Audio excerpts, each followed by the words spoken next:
வணக்கம். இன்றைக்கி நம்ம பார்க்க போகிற சமையல் ஒரு அருமையான சிம்பிளான ஒரு புதினா தொக்கு எப்படி செய்யலாங்கிறத பார்க்கலாம்.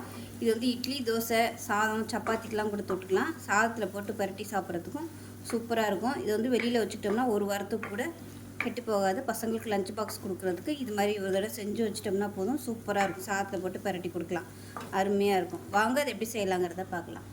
ஒரு பேன் எடுத்துக்கலாம். இதில் வந்து நல்லா ஒரு 4 டீஸ்பூன் அளவுக்கு எண்ணெய் விட்டுக்கலாம். எண்ணெய் நல்லா சூடாயிருச்சு. 1 டேபிள் ஸ்பூன் உளுந்து சேர்த்துக்கலாம். அதே மாதிரி 1 டேபிள் ஸ்பூன் கடலைப்பருப்பு, 1 டேபிள் ஸ்பூன் வேர்க்கடலை சேர்த்துக்கலாம், பச்சை வேர்க்கடலை.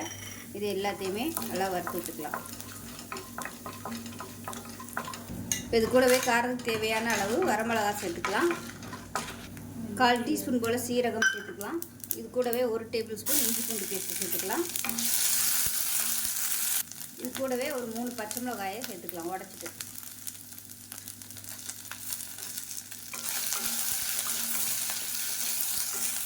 இது கூடவே 1/4 கப் துருவன தேங்காய் சேர்த்துக்கலாம்.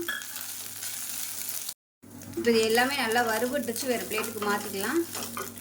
இப்போ அதே கடாயில் 1 டீஸ்பூன் போல் எண்ணெய் விட்டுக்கலாம்.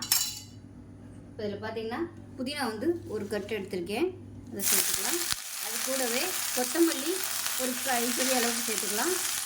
அது கூடவே 1 கைப்பிடி அளவுக்கு கருவேப்பிலை இலை.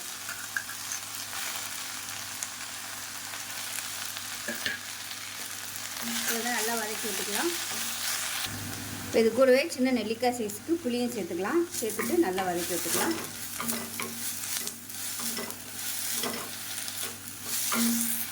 இந்த அளவுக்கு வதங்கினா போதும். கேஸ் அமர்த்திடலாம். அமர்த்திட்டு இதையும் மிக்ஸி ஜாருக்கு மாற்றிக்கலாம். இது நல்லா ஆறட்டும். ஆறுனதுக்கப்புறம் நல்லா நைஸாக அரைச்சிட்டு பார்க்கலாம். இப்போ பாருங்கள், நல்லா கெட்டியாக அரைச்சிட்டேன். இப்போ தனியாக இருக்கட்டும். இப்போ தேவையான அளவுக்கு எண்ணெய் விட்டுக்கலாம். எண்ணெய் சூடானதும் கடுகு உளுந்து 1 டீஸ்பூன் போல் சேர்த்துக்கலாம். கடுகு உளுந்து பொரியவும் கருவேப்பிலை சேர்த்துக்கலாம். பொடியாக நறுக்கின பூண்டு 1 கைப்பிடி சேர்த்துக்கலாம். கொஞ்சமாக பெருங்காயம் சேர்த்துக்கலாம். அடுப்பு நல்லா மீடியத்தில் வச்சுக்கிட்டு பூண்டு நல்லா பொன்னிறமாக வதக்கிக்கலாம். இப்போ பாருங்கள், பூண்டு நல்லா சிவந்து வந்துடுச்சு. இப்போ நம்ம அரைச்சி வச்சுருக்க இந்த துவையலை வந்து இதில் சேர்த்துக்கலாம். தண்ணி ஊற்றோன்னா தண்ணி ஊற்றாமல் நல்லா கெட்டியாக அரைச்சிக்கோங்க, ரொம்ப தண்ணியாக ஆகிடுங்க.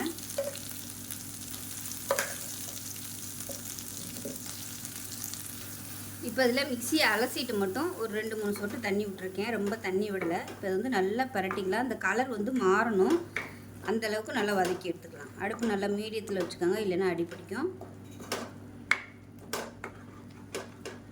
இங்கே எப்படியே எடுக்கிறதுனாலும் எடுத்துக்கலாம். இது வந்து நம்ம அன்னன்னைக்கு சாப்பிட்றதுக்கு நல்லாயிருக்கும். நல்லா சுருளை விட்டு டப்பாவில் ஸ்டோர் பண்ணிங்கன்னா வெளியில் கூட நம்ம ஒரு வாரத்துக்கு வச்சுக்கலாம். ஆனால் நல்லா கலர் மாறுற அளவுக்கு வதக்கணும்.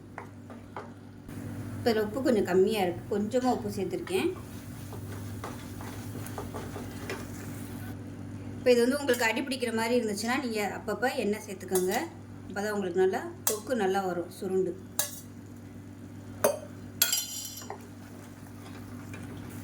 இப்போ இந்த தொக்குக்கு பார்த்திங்கன்னா காரம் கம்மியாக தான் இருக்குது, நான் போட்டிருக்க காரம். வேணும்னா இன்னும் கூட நீங்கள் ஒரு பச்சை மிளகாயும் ஒரு 2 வரமிளகாயும் சேர்த்துட்டிங்கன்னா உங்களுக்கு நல்லா சுள்ளுன்னு இருக்கும். காரம் வந்து உங்களோட விருப்பத்துக்கு தகுந்த மாதிரி சேர்த்துக்கோங்க. இப்போ பாருங்கள், நல்லா சுருண்டு வந்துருச்சு. இன்னும் கொஞ்சம் ஒரு 2 நிமிஷம் வதக்கி விட்டுக்கலாம். இப்போ இன்னும் கொஞ்சம் நல்லா சுருண்டு வதங்கட்டும். இப்போ எந்த அளவுக்கு நல்லா வதக்கணுமோ அந்தளவுக்கு நம்ம வெளியில் வச்சுருந்தாலும் கெட்டு போகாது. பிக்னிக்லாம் போனோம்னா இந்த மாதிரி செஞ்சு கொண்டு போனீங்கன்னா சூப்பராக இருக்கும். தயிர் சாதத்துக்கெலாம் அருமையாக இருக்கும். இந்த தொக்கு சாதத்தில் போட்டு அப்படியே பரட்டி சாப்பிட்லாம்.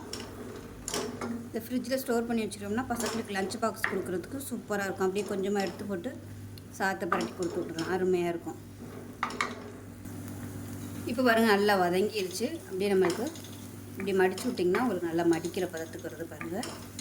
இந்த ஸ்டேஜ் வரைக்கும் நல்லா வதக்கி எடுத்துக்கணும், அப்போ தான் உங்களுக்கு வந்து நல்லாயிருக்கும். இப்போ ஈரத்தன்மையெல்லாம் போயிடுச்சு, சூப்பராக வந்துடுச்சு. அவ்வளோதான், அமர்த்திக்கலாம். அருமையான ஒரு புதினா தொக்கு ரெடி ஆயிடுச்சு. தொக்கு துவையல் எப்படி வேணாலும் வச்சுக்கலாம். ஸோ இதே மாதிரியே செஞ்சு பாருங்கள். செஞ்சு பார்த்துட்டு எப்படி வந்துச்சுங்கிறத சொல்லுங்கள். வீடியோ பிடிச்சிச்சின்னா லைக் பண்ணுங்கள், கமெண்ட் பண்ணுங்கள், சேனலை சப்ஸ்கிரைப் பண்ணுங்கள், பக்கத்தில் உள்ள பெல் பட்டனையும் ப்ரெஸ் பண்ணுங்கள். நன்றி.